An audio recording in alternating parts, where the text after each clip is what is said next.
Assalamualaikum warahmatullahi wabarakatuh. Selamat siang semuanya. Selamat datang di podcast perdananya Nun Media. Nun Media, Nun wal kolami wama yasturun. Terima kasih pada kesempatan kali ini kita telah menghadirkan seorang narasumber dari salah satu santri yang sekarang sudah menjadi pengurus dan juga sekaligus menjadi lurah di Pondok Pesantren Nurul Huda Mergosono Malang. Pada kesempatan kali ini kita akan membahas terkait tentang masalah santri dan pondok pesantren. Tapi sebelum itu, karena kita lagi berada di channelnya Nun Media, kita juga narasumber ini juga termasuk salah satu daripada inisiator dari terbentuknya Nun Media. Sebelumnya, perkenalkan beliau adalah Mas Indi Rijal Lutova atau biasa dipanggil Mas Indi. Selamat siang Mas Indi. Selamat siang. Apa kabar hari ini? Alhamdulillah. Alhamdulillah. Berbaik, habis pulang. Langsung ganti potongan rambut gitu. Katanya Pak Kapit tobat gitu. Oke Mas Indi. Nun sewu, karena dulu ini katanya podcast Nuha ini atau Nun Media sebelum kita mengadakan podcast perdana ini itu ada beberapa ide-ide yang kemudian mencetuskan sebuah nama yaitu Nun Media. Iya. Dan ada slogan jargonnya yang bernama atau yang bisa kita sebutkan Nun Media wal kolami wa mayasturun. Mungkin bisa diceritakan Mas Indi, bagaimana awal mulanya itu dan bagaimana atau apa filosofi dari Nun Media wal kolami wa mayasturun Mas Indi? Ya, jadi dulu itu mungkin sekitar kapan ya? Di periode kepengurusan sebelum ini itu memang ada agenda untuk membuat wadah untuk santri-santri menulis gitu dalam bentuk website gitulah. Rembukan antara pengurus putra dan putri, terus kemudian dicetuskanlah Nun Media gitu. Ya sebagaimana tadi Mas Albar kutip di awal itu filosofinya yang nggak tahu benar apa enggak, tapi ya benar-benar kayak bener gitulah. Jadi Nun Media itu diambil dari petikan ayat Quran Nun wal kolami wa mayasturun gitu, yang artinya demi pena dan demi apa yang mereka tuliskan, sehingga itu cocok lah untuk website Nun Media yang memang sebagai wadah tulis menulis santri Nuha gitu. Makanya Nun Media itu juga Nunnya itu kan NUN itu dulu itu yang diutak-utik akhirnya juga pas juga. Nun itu NUN yang pertama itu nulis untuk Nuha. Nulis untuk Nuha. Ya, yang kedua Nun NUN itu Nuha untuk NU. Mantap. Ya, terus kemudian yang ketiga NUN yang ketiga itu Nuha untuk negeri. Dulu begitu. Iya, begitu. Tapi sekarang Nun Media itu berkembang. Terus Mas Wandi sempat pegang itu bikin film. Terus ada macam-macam yang lain. Berkembang juga mengupload di YouTube-nya itu video-video sholawat dari Ulin Nuha. Dan sekarang ini berkembang ada podcast seperti ini begitu. Oke, buat pemirsa yang belum tahu, Nun Media itu biasanya juga live tentang masalah Banjari, kemudian ada beberapa video pendek dan sebagainya, nggak cuma podcast gitu ya. Oke, lanjut balik ke filosofi ini Mas, ya. Mas Indi ya. Ya. Itu harapannya dulu apa sih kemudian sampai berpikir dan berkembang sejauh ini, kira-kira sudah terprediksikan atau sama sekali nggak terprediksikan gitu? Apanya? Ya tentang dulu kan karena ini cuma nulis, membaca gitu kan di website, kemudian kita berkembang ke film atau memang seperti itu yang diharapkan atau ada yang lain? Ya enggak, dulu memang khusus untuk itu jadi kan websitenya Pondok Nuha itu kan ada yang satu itu ppssnh itu .com itu, terus kemudian yang satunya ini yang Nun Media itu sebagai wadah nulis santri yang lebih umum, temanya lebih umum, tidak hanya untuk santri Nuha saja, sehingga aslinya target bacanya, target tulisannya itu masyarakat umum, tapi tetap nggak umum banget, tetap ya santri gitu, tapi tidak hanya santri Nuha gitu. Jadi awalnya dulu tuh tulis menulis saja. Awalnya tulis Menulis saja, terus perkembangan terus bikin video pendek itu di YouTube, terus ada di IG juga ada, tapi kayaknya nggak begitu hidup yang di IG. Terus ada juga ya itu akhirnya sekarang sampai bikin podcast seperti ini gitu ya. Jadi ada variasi nggak, cuma kadang kan kita live ngaji, Iya. kemudian live tibaan, juga ada film kan, jadi bervariasi. Iya, jadi ya tadi ya bisa ditafsiri lah ayat Quran apa namanya wal qalami wa ma yasturun, sekarang bisa apa namanya wal lisani wa ma yaqulun gitu. Karena kan katanya kan kolam pun itu juga ahadul lisainain, apa pena itu juga salah satu lisan gitulah. Jadi ya tafsirnya juga nun wal qalami wa ma yasturun, terus wal lisani wa ma yaqulun. Harus ditambahi berarti nanti di ceker. Iya, ya itu tafsirnya, tafsir tapi tafsir nggak tahu tafsir apa. Tafsir biro ya sesat. Oke, terima kasih Mas Didi. Selanjutnya itu jenengan kan di sini itu sekarang jadi lurah pondok ya Mas? Iya. Sudah berapa periode Mas? Ya satu periode aja, cuma sejak tahun 2018. Aslinya periodenya 2018-2020. Tapi sekarang sudah 2021, hampir 2022.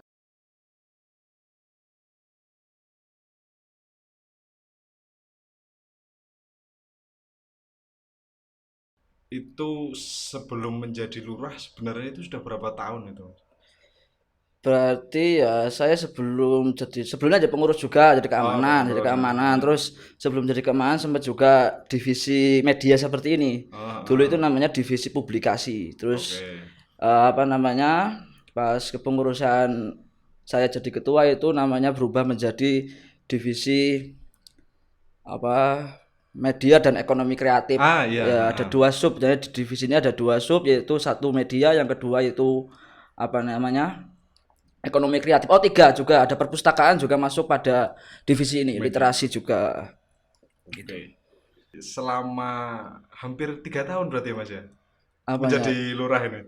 Sudah 3 tahun. Sudah 3 tahun ya. Sini sudah masuk tahun keempat. Karakteristik santri itu ada berapa sih? Karakteristik santri, aduh, pertanyaannya bingung. di luar alur yang direncanakan tadi. ya kan biar nggak lurus langsung, durasinya masih banyak ya. Apa namanya, dulu saya sempat utak-utik nulis itu ya, ada apa namanya macam-macam santri itu. Gini, kalau menurut saya itu memang aslinya pondok pesantren kan itu kan dijadikan sebagai tempat aslinya ya, karena tahunya pondok pesantren itu kan sebagai tempat taklim wa tarbiyah, pendidikan dan pengajaran gitu kan. Terus kemudian apa namanya, aslinya harusnya seperti itu. Santri itu yang menjadikan pondok itu apa namanya sebagai tempat untuk taklim wa tarbiyah, untuk belajar dan mencari ilmu gitu. Namun juga ada karakter santri gitu ya, yang memang mondok itu punya tujuan selain untuk mencari ilmu. Gitu. Ada mereka yang mondok itu, ini pengalaman saya pribadi ya, bertemu dengan santri dan bahkan wali santri itu ada sekelompok santri atau beberapa santri yang menjadikan pondok pesantren itu sebagai tempat apa ya, tempat untuk menjaga diri dari katakanlah pergaulan bebas ya. Gitu. Jadi mereka itu mungkin mondoknya itu sudah tidak lagi kebutuhannya untuk mencari ilmu, untuk melakukan makmurat, sesuatu yang diperintahkan gitu kan. Mencari ilmu kan yang diperintahkan oleh agama, tapi mereka itu punya tujuan yang lain untuk mengekang diri dari apa hal-hal yang negatif yang dilarang oleh agama gitu. Jadi mereka mondok itu tujuannya itu untuk menjauhi apa namanya pergaulan bebas. Tapi sepenuhnya ini nggak bisa disalahkan juga ya, tidak bisa disalahkan juga, karena memang ya logis juga mereka itu, para orang-orang tua itu menjadikan pondok itu sebagai tempat untuk menjaga anak-anak mereka dari macam-macam perkara yang mungkar gitu. menurut beberapa pandangan katanya itu orang sekarang saja itu di luar sana itu, tapi nggak semuanya ya, untuk sekedar menjaga diri seseorang anak muda itu dari hal-hal yang seperti katakan minuman keras, narkoba, terus pergaulan bebas lawan jenis, itu hal yang sulit gitu. Maka sebagian dari mereka itu menjadikan pondok untuk tempat tadi mengekang diri, itu, ya menghindari dari itu gitu. Dan ada juga yang kadang itu mondok itu, aku mondok itu biar bisa sholat subuh gitu. Tahulah mungkin di luar itu untuk sholat subuh itu sulit, apalagi jamaah lah, itu menjadi ada yang mondok itu awalnya itu memang seperti itu untuk mendapatkan lingkungan yang dekat dengan agama. Tapi ya nggak bisa disalahkan. Tapi kan ini juga menjadi kendala juga ketika beberapa anak santri itu yang teman santri yang apa namanya dengan alasan ini akhirnya tidak mau mengerjakan sesuatu yang diperintahkan, seperti alasannya gini itu. Karena juga beberapa orang tua itu juga mereka merasa tenang, cukup merasa tenang ketika anaknya di pondok. Nggak tahu apakah anaknya itu di pondok ngaji dengan tekun apa tidak. Tapi mereka itu cukup tenang untuk ketika mendapatkan kabar ketika anaknya di pondok, cukup tenang. Kadang memang ada beberapa yang seperti itu, yang penting barokah gitu kan. Iya. Katanya itu salah satu kiai kita, Gus Samton juga, tapi tetap orang-orang yang seperti ini, santri yang apa namanya seperti ini, yang tadi dalam tanda kutip di pondok itu kurang taklim tarbiyahnya itu, tapi tetap di pondok insya Allah nanti di kemudian hari akan hidupnya berkah, bermanfaat, macam-macam itu sehingga nanti bisa berproses lah gitu. Karena niatnya kan memang juga bagus ya, karena menghindari hal-hal yang memang dilarang oleh agama seperti itu. Kalau seseorang itu mengaji itu kan tidak lepas daripada sanad keilmuan ya Mas ya. Mungkin jenengan bisa lebih menceritakan atau menjelaskan terkait masalah sanad keilmuan ini Mas. Apa namanya ya, jadi gini, jadi apa namanya, selain pondok pesantren sebagai tempat untuk mengekang diri dari macam-macam perkara mungkar, juga pondok pesantren dengan mondok menyantri di pondok pesantren dengan para kiainya itu juga merupakan cara kita mengikuti Kanjeng Nabi dengan cara bersanad gitu. Karena kita tidak mungkin juga mengikuti Kanjeng Nabi tanpa ada para guru-guru kita. Guru-guru kita dari guru-guru kita itu tidak mungkin. Seperti halnya seperti halnya semuanya Kanjeng Nabi kan ya. Kanjeng Nabi itu sholat, terus Kanjeng Nabi ketika mengatakan dawuh perkara sholat itu kan katanya kan shollu kama ra'aitumuni usolli kan gitu kan. Jadi sholatlah kalian seperti halnya kalian melihat bagaimana aku sholat. Tapi kan kita nggak pernah melihat Kanjeng Nabi sholat. Yang pernah melihat Kanjeng Nabi sholat ya sahabat Nabi. Sahabat Nabi, bagaimana dengan tabiin? Tabiin pun tidak pernah melihat Nabi sholat. Ya bagaimana cara melihat Nabi sholat? Ya dengan cara melihat bagaimana sahabat Nabi sholat. Dan bagaimana dengan tabiin? Tidak pernah melihat Nabi sholat. Ya dengan cara melihat tabiin, yang mana tabiin itu melihat sahabat melihat dari Kanjeng Nabi. Yaitu itu bagian dari menjaga sanad. Kita mengikuti Kanjeng Nabi caranya dengan cara salah satunya itu ya dengan cara mondok menjadi santrinya para kiai, yang para kiai ini mempunyai ketersambungan sanad keilmuan maupun ubudiyah sampai Kanjeng Nabi dengan mereka beliau-beliau itu berguru kepada gurunya dari gurunya lagi, dari gurunya sampai dengan Kanjeng Nabi gitu. Karena memang ini penting ya Mas menurut saya. Karena kalau lihat mungkin banyak di berita-berita itu kan kadang sering ngajinya itu di lewat YouTube. Ya mungkin oke lah kalau YouTube-nya itu memang dia tahu jelas bagaimana. Tapi kalau hanya sekedar ngikut gitu kan, itu kan bahaya Mas. Jadi ya salah satu sanad juga kan bisa saja setiap orang itu mengklaim mempunyai sanad. Saya punya sanad seperti ini sampai Kanjeng Nabi juga gitu ya. Lah salah satu keutamaan pondok pesantren itu adalah adanya sanad yang jelas. Kita dapat ketahui sanad para kiai kita itu dengan jelas gitu. Semisal Mbah Kiai Mas Duki itu punya guru namanya Kiai Ali Maksum Krapyak. Kiai Ali Maksum Krapyak punya guru namanya Kiai Dimyati Termas. Beliau itu adik dari juga murid dari kakaknya sendiri yaitu Syekh Mahfud Termas. Syekh Mahfud Termas dari Syekh Abu Bakar Sato pengarang kitab I'anah. Terus beliau itu murid dari Sayyid Ahmad Zaini Dahlan dan seterusnya. Itu bagian dari apa namanya keutamaan pesantren Indonesia. Itu pasti itu apa sanadnya itu berputar di situ. Pasti ya lewat Syekh Abu Bakar Sato, lewat Sayyid Ahmad Zaini Dahlan. Itu. Atau juga Buya Taqiyuddin pengasuh yang sekarang itu ya muridnya Mbah Maimun Zubair. Mbah Maimun Zubair itu muridnya katakanlah Mbah Manap Lirboyo. Mbah Manap Lirboyo itu muridnya Mbah Hasyim Asy'ari. Mbah Hasyim Asy'ari itu muridnya Syekh Mahfud Termas, ketemu lagi. Jadi sama semuanya gitu. Jadi apa namanya yaitu kembali tadi dan ini bagian dari mengikuti Kanjeng Nabi. Mengikuti Kanjeng Nabi ya tidak bisa kita langsung ke Kanjeng Nabi. Kita harus apa namanya silsilah tadi tidak bisa kita sholatnya mau bagaimana sholatku itu begini ya karena Nabi itu begini ya benar tapi harus ada sanadnya. Kita tidak pernah melihat Kanjeng Nabi seperti apa sholatnya tapi kita melihatnya dari guru kita dari guru kita gitu seperti itu ya Mas ya. Karena memang di sini juga itu ya Mas ya kalau setiap hari apa itu hari Minggu kalau nggak salah. Kalau hari Minggu itu kita juga ada ngaji Husain. Nah, itu kan langsung sanadnya itu langsung Habib Husain kemudian ke Said Maliki ya. Iya, jadi apa namanya? Saya sering sampaikan ya ketika ngobrol-ngobrol sama teman-teman ataupun di diniyah ataupun di pun apa ya. Salah satu apa namanya? Keberuntungan kita di Pondok Nuh Harmagosona itu adanya Habib Husain bin Alwi bin Agil yang itu menjadikan ketersambungan sanad kita dengan Sayyid Muhammad bin Alwi bin Abbas Al-Maliki Mekah itu menjadi apa ya sedikit sanadnya itu menjadi Ali. Jadi kita hanya ke Habib Husain, muridnya Habib Husain itu muridnya Sayyid Muhammad Al-Maliki. Ini kebanggaan bagi kita yang kita harus syukuri.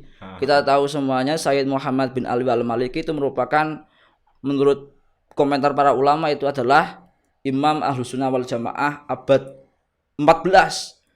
Sedangkan kita ke beliau itu cuma 3 tok. Kita Habib Husain bin Alwi bin Aqil dan beliau itu bukan murid yang sembarangan. Beliau itu murid pernah nyantri di Sayyid Muhammad itu sampai 32 tahun. Kalau nggak salah 30-an tahun lah. Itu 32-an tahun. Terus setelah itu Sayyid Muhammad Al-Maliki. Jadi kita punya sanad yang ali. Jadi di dalam apa kajian sanad itu ada sanad ali, ada sanad nazil. Sanad ali itu ketika perawinya ataupun orang yang ada dalam hati itu sedikit. Itu namanya sanadnya ali. Sanad nazil itu banyak, semuanya saya dari sampean dari Mas Pandi, Mas Pandi dari Mas Bayu dari Mas Islah. Masih muter-muter arek sak nuha umomo seperti itu 40 itu sanadnya itu nazil. Utawa nek sampean itu itu tadi apa namanya banyak orang yang ada dalam sanad itu menjadi nazil dan sanad kita menjadi ali karena keberadaan Habib Husain sampai ke Sayyid Muhammad Al-Maliki gitu. Itu luar biasa memang ya. Jadi ya apa namanya ya ini bagian dari ya itu gandolan kita untuk mengikuti Kanjeng Nabi kita dapat lagi. Artinya tidak hanya masai yang ada di sini dok, kita juga ada ketersambungan mengikuti Kanjeng Nabi lewat jalur apa namanya zuriyah Kanjeng Nabi. Habib Husain itu dari Sayyid Muhammad juga zuriyah Kanjeng Nabi yang Al-Hasani. Itu kalau Habib Husain kan Al-Husaini. Sanad tidak hanya bisa dikatakan sanad aja tapi juga ada yang nyambung lagi, ada yang kita sambungkan ke guru kita itu apa gitu loh. Ya, yang kita sambungkan ke guru kita itu apa cuma ngeklaim kita itu santrinya Abah Mas Duki karena kita di mondok di Nuh Harmagosona gitu. Itu harus ada yang kita jadikan sambungan ke beliau. Contoh kita supaya ini menurut salah satu keterangan ya, itu untuk supaya kita bisa nyambung ke Kiai Ali Maksum Krapyak yang kita jadikan sambungan sanad itu adalah membaca Asmaul Husna yang ba'da subuh. Ya, itu yang menjadikan yaitu ada yang menjadikan kita tidak cukup kita muridnya Abah Mas Duki itu muridnya Kiai Ali Maksum. Berarti kita itu juga putu muridnya Kiai Ali Maksum. Harus ada yang dijadikan apa namanya? Tali ya. Ya, yang untuk menyambungkan itu tidak cukup untuk klaim. Lain lah, banyak. Aslinya kan salah satunya juga untuk menyambungkan sanad yang untuk sampaikan Kanjeng Nabi tadi itu banyak sekali caranya itu ya. Ya juga nasrul ilmi. Kita membagikan atau mengajarkan ilmunya guru kita ke orang lain itu juga bagian dari menyambungkan hubungan kita dalam tali sanad tadi itu. Gitu. Ataupun kita punya Rotibul Haddad untuk kita menyambungkan ke Imam Abdullah al-Haddad, yaitu dengan membaca Rotibul Haddad, yaitu cara kita menyambungkan sanad ke beliau. Jadi nggak bisa serta merta kita santri. Bukan kita cuma sekedar iya, nggak sekedar itu. Jamaah. Kadang ada sanad itu sekedar dipajang saja, tapi dipajang kan ada beberapa itu pajangan sanad yang sampai Kanjeng Nabi, tapi kita tidak memiliki amalan-amalan yang bisa untuk menyambungkan kita ke guru-guru kita yang sampai dengan Kanjeng Nabi gitulah gitu. Kalau jenengan melihat ada nggak sih pergeseran daripada karakteristik santri zaman now, ngono sing mungkin sering turu atau sering kena tasir, atau sebenarnya zaman dulu kira-kira mungkin dapat ya lebih pencerahan terkait masalah dulu dan sekarang bagaimana harusnya santri seperti itu, Mas? Tetap ada perbedaannya ya, tapi ya saya kira dalam sisi keberkahan ataupun apa ya samalah. Untuk sama. Potensi untuk kita mendapatkan keberkahan, mendapatkan ilmu itu sama, tapi memang tantangannya itu berbeda gitu lah. Antara zaman dahulu sama zaman saya tantangannya berbeda. Masing-masing itu tirakatnya pun berbeda. Tirakatnya pun berbeda. Kita mungkin sekedar sekarang itu untuk bisa berpuasa dari handphone, dari HP itu ya merupakan tirakat yang luar biasa gitu ya. Coba kalau diniatin tirakat itu bisa dicetuskan, coba semuanya ada puasa HP gitu. Jadi sebelum sahur, jadi sahurnya itu buka HP, terus maghrib nanti buka HP gitu. Ya mungkin seperti itu ketika itu biasa seperti itu. Ya itu bagian kan nafsu lah gitu kan. Itu kan juga bagian dari tirakat itu. Jadi ya itu gitu. Berarti itu pun kalau sekarang itu kita tahu semuanya lah, HP itu bagaimana kita itu menjadikan kita itu benar-benar HP. Semuanya tidak tirakat dari HP itu ya tirakat yang luar biasa. Gitu. Tapi tirakatnya sekarang berarti enggak HP-an sekarang itu karena tidur. Suwe balesnya itu karena tidur. Karena tirakat itu menghindari sesuatu yang kita senangi gitu ya, Mas ya. Iya, mungkin seperti salah satunya. Okay. Itu ya terus seperti sering Mas Haye kita sampaikan itu juga ya tirakat santri itu, tapi zaman dahulu zaman sekarang ya sama saja lah. Tapi ketika kita bisa tirakat dengan seperti melakukan sholat jamaah, sholat 5 waktu itu secara istiqomah, itu juga yang merupakan tirakat yang luar biasa gitu. Tapi ya bagian dari tirakat juga ya, artinya tirakat itu kan mentirakati apa yang kita lakukan supaya kemudian hari kita bisa lebih bisa lebih berkualitas begitu di kemudian hari lah. Jadi tirakat pun itu enggak melulu masalah wiridan ataupun puasa ataupun kita melakukan kebaikan sekarang, kita niatkan untuk kualitas kita di hari ini ataupun hari nanti itu juga bagian dari tirakat. Dan kita ketika di pondok itu seperti Mas Albar di dalam khidmah itu juga bagian dari tirakat, untuk mentirakati nyantrinya khidmah di dalam. Itu khidmah juga bagian dari tirakat gitu. Khidmah juga bagian dari tirakat. Khidmah pun itu tidak hanya tidak dibatasi khidmah itu kepada kiai, kepada dalam itu enggak. Kita sesama santri gini juga bisa khidmah itu. Malik sendal seperti halnya yang dilakukan beberapa teman itu. Balik sendalnya temannya sendiri, itu juga bagian dari tirakat gitu. Terus pas kapan lomba pidato kapan ya khitobah itu ada yang mencermahkan betapa berkahnya itu membalik sendalnya yang meskipun milik teman sendiri. Itu ada ceritanya, nggak tahu ceritanya itu apakah benar ataukah yang dibuat-buat, tapi secara kebenarannya secara inti hikmahnya itu bisa diambil gitu, bisa gitu. Pasti ada sesuatu yang timbul dari apa yang sudah dia lakukan. Iya, di kemudian hari insya Allah seperti itu. Sekarang sesama itu juga bisa seperti halnya apalah ya melayani teman lah apalah, kemudian seperti seumpama kita punya inisiatif melayani teman kita itu apa namanya, kita kan di kamar mandi itu kan ada apa namanya bak air Ya, ember besar itu, ya coba kita isilah full supaya nanti ketika katakan sebelum subuh, sebelum teman-teman santri itu pada bangun, kita isi full jam 3:30 atau jam 3 gitu, biar nanti teman-teman santri ketika sudah bangun dan mau sudah siap. sudah mau kemana, mau pakai juga sudah siap. Itu juga bagian dari khidmah yang luar biasa, yang saya yakin itu pasti ada manfaatnya di kemudian hari gitu. Banyak loh orang yang menjadikan fasilitas menjadikan santri sebagai fasilitas keberkahan. Iya. Itu banyak, apalagi kita teman-teman sama-sama santri, kita harus percaya seperti itu. Apa namanya? Kadang sampean itu mungkin beli di mana lah, beli gorengan apa, karena yang beli santri dikasih diskon biar berkah mas untuk santri gitu. Kadang kita malah dimintai doa oleh para kiai kita. Ya karena memang santri itu ya gitu, ada keberkahannya, apalagi kita bisa melayani santri. Gitu. Terima kasih Mas Indi atas waktunya. Semoga di lain hari kita bertemu lagi dengan pembahasan yang berbeda. Dan saya selaku host mohon maaf sebesar-besarnya. Wassalamualaikum warahmatullahi wabarakatuh.